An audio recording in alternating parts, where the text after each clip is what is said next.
Muy buenas tardes, mi nombre es Guillermo León Velázquez Villa y soy docente de la institución educativa María José Escobar de la vereda del Pedregal de acá del municipio.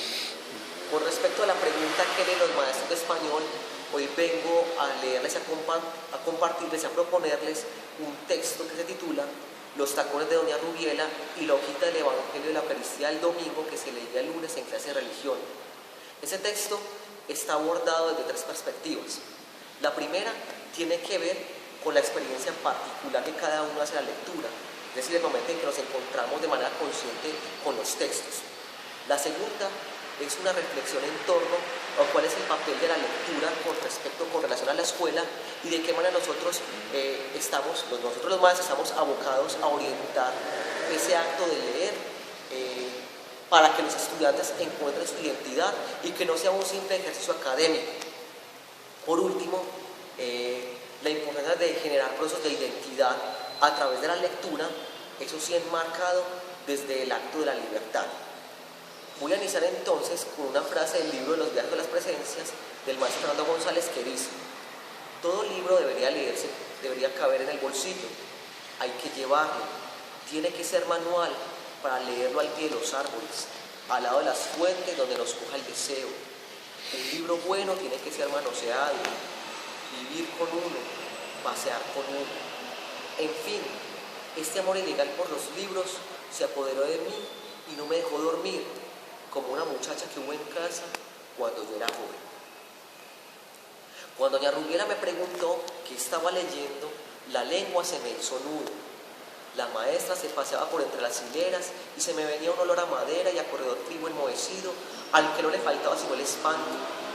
Los estudiantes de noveno A, rígidos en el salón de clase, hacen una lectura encomendada con regla en mano, separados el uno del otro por 7 baldosas contadas. Adormilados y atribulados, museos indiferentes, emulábamos leer las normas ortográficas de Lucila González de Chávez. Para satisfacer a la maestra doña Rubiela, cumplidora fiel del currículo con todas sus comas. La tarde estaba gélida con amenaza de lluvia, oscura. Era una tarde apenas para echarse una cobija encima escuchando el compás del tacón de la maestra en el salón.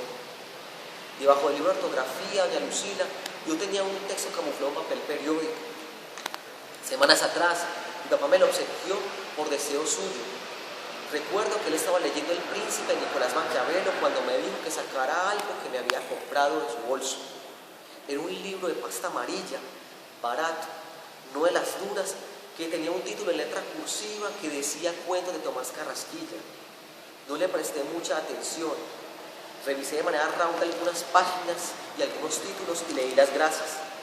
Me interesaba más el libro que mi papá estaba leyendo que el que acababa yo de recibir como regalo. Al notar mi desinterés por el obsequio, mi papá me contó que existían libros que podían leerse en diferentes momentos de la vida y que al repetirse se disfrutaban más.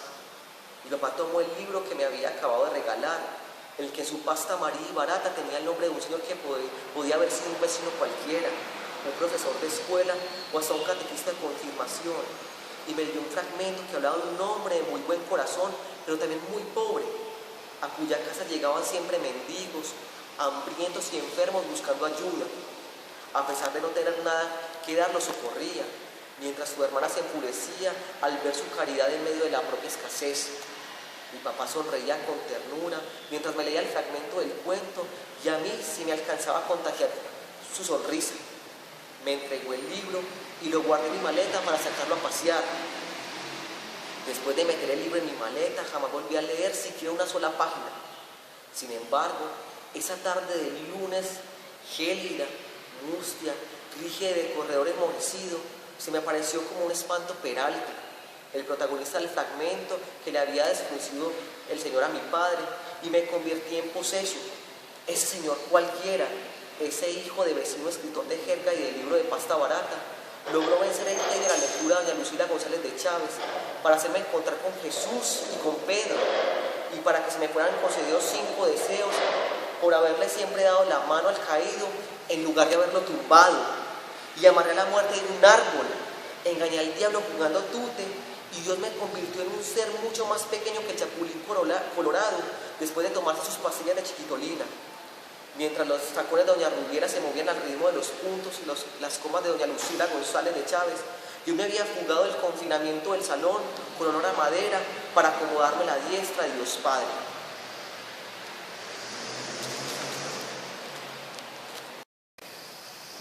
Al rememorar esa experiencia en torno a la lectura, traigo a colación una conferencia de Jaime Alberto Vélez titulada La pequeña narradora y la hija del librero, que hace parte del libro La pasión de leer, frontera entre el sueño y la vigilia, editado por la Universidad de Antioquia. En este texto Vélez, a través de un relato de Clarice Lispector, define el acto de leer como la felicidad clandestina, es decir, la experiencia de la lectura como parte íntima y personal, aquello que se da por deseo y por un aspecto vital de tocar la realidad con otro sentido y que tiene que ver con la historia particular que hacemos frente a la lectura, asimismo de las prácticas que conducen a los encuentros y desencuentros con ella. El maestro Vélez se sitúa en la historia de una niña robusta cuyo padre es librero, es decir, que el universo de la lectura lo tiene al alcance de la mano. La niña se ufana de poseer todos los libros que quiere frente a una compañera que gustosa desea leer, pero que no tiene los medios. La compañera está a la espera de que la niña robusta le presente un gran libro que todos los días la hija del librero promete entregarle. Sin embargo, el préstamo no se da y la compañera decidida visita la casa del librero para solicitar el texto prometido. Los padres de la niña robusta se dan cuenta del abuso cometido por su hija y como enseñanza le entregan el libro a la compañera aplaudiendo su actitud y aduciendo que ella podía quedarse con él todo el tiempo que considera necesario. En ese sentido, Vélez resalta la formación del soñador, o sea, el carácter individual que se da a través de la lectura, que no es recomendada por nadie, corresponde más bien a un encuentro, al placer por anticipado de leerlo, en este caso, el de la compañera que estuvo a la espera anhelada del libro que le daba la posibilidad de hacerla feliz, leyéndolo a pesar de las adversidades, cosa que no ocurre con la niña robusta cuyo espíritu es chato e indiferente, en vista de que no contaba con la ensoñación y fantasía que poseía su compañera frente a los libros y el acto de la lectura. La niña robusta no obsequiaba libros sino postales de la ciudad donde vivía cada vez que alguien cumplía años. Desde esta perspectiva se establece una crítica en relación con el contacto individual que hacemos de la lectura, pues, de acuerdo a lo que le dice el maestro Vélez, la finalidad de los métodos educativos frente a la lectura es poner a la hija del librero y a la compañera de esta a compartir con los demás su felicidad individual.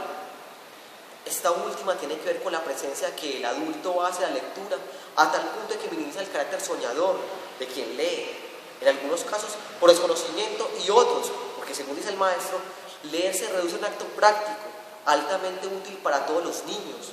La alegría del soñador se vuelve recomendada y aplaudida. De ahí que la pequeña narradora ni siquiera lea, a ella le basta con conservar el libro cerca de sí para soñar con él. Surge entonces la pregunta, y aquí todos nosotros y cada uno de nosotros debemos cuestionarnos: ¿qué ha sido con mi historia de lectura? ¿Qué ha pasado con ella? Esto me recuerda a mí el texto de un escritor boliviano, Víctor Montoya, cuyo cuento se titula La letra con sangre entra, el cual hace referencia a la experiencia personal que hacemos de la lectura. De allí puede identificarse la importancia de leerlos con respecto al tema y así poder auscultar sobre la felicidad clandestina. Montoya describe los primeros días de escuela y de cómo su madre lo introduce en ese mundo de micropoderes, donde los inteligentes son premiados y los otros son castigados. La experiencia de lectura es tortuosa debido a la postura imperativa de la profesora en la manera de acercarlo a los textos que lo hacían inseguro y torpe. No obstante, en su intimidad leía y encontraba verdad en las palabras. De lo anterior es posible observar que el acto de lectura y su encuentro con ella se da a partir de los sujetos, que en este caso se identifican en los padres, los profesores y los compañeros de escuela. Aquí la experiencia tiene un carácter de imposición, de vigilancia y hasta de castigo. También se recogen los escenarios, la familia y la escuela, donde la lectura tiene una connotación formal y estricta. Otro aspecto clave son los materiales de lectura que, en términos de Montoya en su cuento, los libros estaban escritos para cabezones y por cabezones, es decir, enemigos de la imaginación y la libertad, y solo son fuente de erudición, aunque habían otros textos, dice el texto, como el letrero del peluquero que vivía cerca de la casa de mi abuelo, las carteleras de los cines, las rúbricas de los periódicos y las revistas de series, que son las que más leía, porque tenían ilustraciones a colores. Esto indica algo que está al margen del compromiso y era cotidiano, pero particular. Por último, la práctica de la lectura manifiesta la enseñanza de la lengua en la relación entre sujetos, objetos y escenarios desde una postura formal frente al código escrito, sin profundizar en la importancia de la lectura como un acto personal. Con esto, compañeros, asistentes, no quiere decir entonces que el papel del lector sea de manera espontánea y libre, sino que es fundamental establecer escenarios que permitan constituir una identidad de lectura. Aquí voy a traer a colación un texto de Luigi Malerba que se llama El descubrimiento del alfabeto. Este narra la historia de un hombre mayor, analfabeto, que trabaja en un consorcio agrícola. Este personaje, cuyo apellido es Ambanelli, le pide al hijo del patrón que le enseñe a leer y a escribir. Después de la jornada laboral, Ambanelli y el niño, de 11 años, se quedan y comienzan el ejercicio del descubrimiento.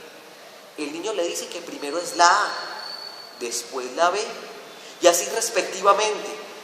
Ambanelli, en su asombro, interroga al chico sobre el orden de las letras y sobre por qué va primero una y luego la otra, a lo que el tutor no sabe qué responder. El papel del hombre debe la fascinación en la medida en que reconoce, escribe y pronuncia las palabras que en forma de garabatos comienza a descifrar. Entonces Ambanelli aprende a escribir su nombre y apellido y así firma los recibos del acopio de granos. Pero más allá de eso, el personaje descubre un nuevo horizonte, algo que solo él siente, sabe y conoce. El viejo y el niño se vuelven amigos y juntos encuentran un vínculo a través de la escritura y la lectura. Dice el texto que juntos escriben palabras cortas y largas, bajas y altas, delgadas y gordas. En ese sentido, Ambanelli le da una nueva dimensión a su cotidianidad. El acto de escribir y de leer lo conducen a conocerse en su intimidad. La realidad que se nombra, se escribe y se lee le dan un carácter simbólico. Las personas, los seres, los objetos y las formas tienen un matiz que solo se conoce cuando se lee por iniciativa personal. El acto del viajero que se descubre un nuevo mundo, algo jamás imaginado. Aquí les voy a compartir un fragmento del cuento. Dice de la siguiente manera: el viejo puso tanto entusiasmo que soñaba con ellas por la noche, palabras escritas en los libros, en las paredes, en el cielo, grandes y resplandecientes como el universo estrellado. Algunas palabras le gustaban más que otras y se intentó enseñárselas a su mujer. Ambanelli se iba a buscar en los trozos de los viejos periódicos las palabras que conocía y cuando se encontraba una, se ponía contento como si hubiese encontrado un amigo. Aquí termina la parte del relato. El acto de la lectura, en la óptica de la felicidad clandestina, es la resultante del asombro, de la necesidad. En estos casos se lee para hallar otras áreas de sentido que solo las encuentra quien las desea. En el caso del texto de Montoya, de La letra con sangre entra, la lectura por fuera de la escuela lo libera y lo introduce en un plano imaginativo y rompe con el paradigma del texto como elemento transmisor del conocimiento. Un estudiante rendidor, un objeto pesado y tedioso, a la realidad individual. En cuanto al texto de Malerba, el personaje Ambanelli, la lectura y la escritura lo convierte en un soñador. En su acto pueril, la lectura va más allá de traducir la realidad. Hay una verdad. El contexto adquiere un nuevo significado por lo que ella identifica y conoce, pero que empieza a nombrar, a bautizar. La lectura codifica su realidad. Cabe aclarar que este proceso se realiza a través de un acto iniciante. Esto quiere decir que para el lector existe un ejemplo, algo que le sugiere, le suscita, lo invita, lo provoca, lo seduce. Es lo que Fernando González llama legal. Aquí cada uno de nosotros debemos pensar en qué momento, en qué lugar y quién nos condujo al encuentro con la lectura y por qué ese momento es significativo. Pues no se llega a la lectura por espontaneidad. Hay referentes, exigencias y necesidades que conducen al lector al encuentro con los textos. Lo dicho hasta ahora puede indicar que la felicidad clandestina requiere de un entramado cultural y social. Los escenarios en los que se establece la relación e interacción con la lectura son determinantes para el encuentro particular con el texto, ya sea como estudiante rendidor, usuario modelo soñador. Sin embargo, la responsabilidad del sujeto, texto y lectura se le han delegado a la escuela, y de allí que el acercamiento al acto de leer se estipule como algo formal y obligatorio. Leer es más que eso, permite al sujeto comprender la realidad, construir sentidos, tomar decisiones, formarse, acceder a la cultura y nuevas experiencias. Como proceso y práctica, la lectura está enmarcada en la realidad social, en la política, en la historia, en la educación, en la cultura y sobre todo, asistentes y compañeros, en la experiencia particular. Cuando ello no ocurre, aparece la escuela como espacio que busca propiciar la lectura, aunque no sea malintencionada, homogeniza las particularidades de los lectores. La lectura se concibe a ser parte de la actividad escolar que propende al esfuerzo, la disciplina, el tiempo y la dedicación. Más allá de los escenarios, la lectura debe estar pensada desde la experiencia particular, ya sea en la familia o la escuela. La lectura aporta y apoya la construcción de identidad. Leer es una actividad cognitiva y comprensiva.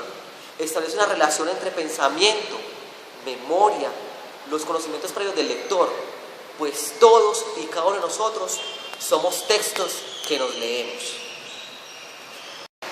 Jorge Franco, en su relato, donde se cuenta cómo me encontré con Don Quijote de la Mancha en Medellín, cuando la ciudad se llenó de gigantes inventados, plantea un acercamiento entre pensamiento, memoria y experiencia personal. La historia se inicia cuando el abuelo de un joven busca una pieza que le falta para terminar una escultura hecha de chatarra. La obra era de un hombre de figura larga que sin tener rostro poseía el semblante de un viejo triste. A la escultura le hacía falta un objeto que representara la vacía en la cabeza, como la que confundió con el yelmo de Mambrino, Don Quijote de la Mancha. El nieto pensó que el abuelo estaba desvariando y no entendía muy bien las figuras que él construía. Al ver la representación escuálida de un hombre con lanza y escudo, a base de alambre, tuercas y tornillos, el joven se atrevió a preguntar quién era, por lo que el viejo le respondió sorprendido, pues este es nada más y nada menos que el valeroso Don Quijote de la Mancha. El joven no entendió la explicación en ese momento y pasaron muchos años de encontrar la pieza. Una mañana, el abuelo vio pasar por su casa a un chatarrero que era una carreta tirada por un caballo flaco y andrajoso, al igual que su dueño. El viejo lo inquirió para saber si tenía entre sus cosas un objeto que sirviera de vacía. El chatarrero observó y se dio cuenta que entre sus chécheres no había, pero posiblemente en el lugar donde vivía podía estar. Néstor, el chatarrero, se dio cuenta de la escultura del Quijote y empezó a hablar con propiedad de la obra de Cervantes, por lo que atrajo la atención del viejo, a tal punto de que se convirtieron en amigos, lo que generó en la familia extrañeza. Un día, el abuelo desaparece y la familia pierde su rastro, y a pesar de los esfuerzos, se resignan ante la situación. El joven crece y le toca padecer, al igual que muchos ciudadanos de Medellín, la violencia que causa el narcotráfico, la pérdida también de los seres queridos. Tras la ausencia de su abuelo, al joven le queda como recuerdo y consuelo la obra incompleta y el libro de Cervantes, que comenzó a hojear para hallar pistas. El joven buscaba entre los objetos de su abuelo y encontró la pieza faltante para así completar la obra. Quedó consternado tratando de entender la intención del viejo. En un viaje con su novia, el joven se encuentra con su abuelo en compañía del chatarrero. El chico le confiesa que completó la escultura, por lo que el anciano sonríe. Se manifiestan afecto y cada uno sigue su camino. Al llegar a casa, el joven retoma el libro, pero no en ninguna de las frases señaladas por el abuelo, sino donde comenzaba diciendo: en un lugar de la Mancha. La realidad acerca al lector en su necesidad por hacer de la lectura un espacio que confronta dicha realidad. El texto es un pretexto, una forma de escapar del medio, de sus problemas y conflictos, y le revela su aspecto íntimo. El personaje del relato de Franco se encuentra ausente y distraído frente a la percepción del abuelo con respecto al mundo fundado en el relato de Cervantes. No obstante, la visión y la experiencia del abuelo motivan al chico a reconocer que la realidad como tal tiene matices y por lo tanto el libro es un instrumento de interpretación del entorno y de sí mismo. Tanto el joven como el abuelo adquieren la actitud del soñador. Es latente en el primero encontrar signos tras las huellas de su abuelo y de esta manera dar con su propio camino.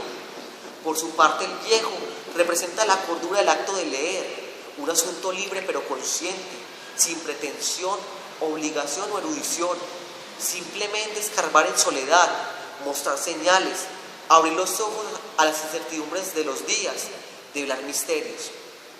La lectura sobrepasa la habilidad mecánica de descifrar signos convencionales. El texto se convierte en un objeto simbólico que transmite la experiencia humana y enriquece la propia vida. Para finalizar, Fernando González en su libro Pensamientos de un viejo dice: la lectura debe mirarse como un medio para acostumbrar nuestra vista a ver mayor número de matices en la vida. Para finalizar, les voy a compartir un texto autobiográfico que hace referencia a cómo desde la escuela podemos acercarnos o alejarnos de la lectura. De aquí que el papel del maestro sea, repito, su responsabilidad que está más allá del currículo, ayudar para que cada estudiante encuentre su felicidad clandestina.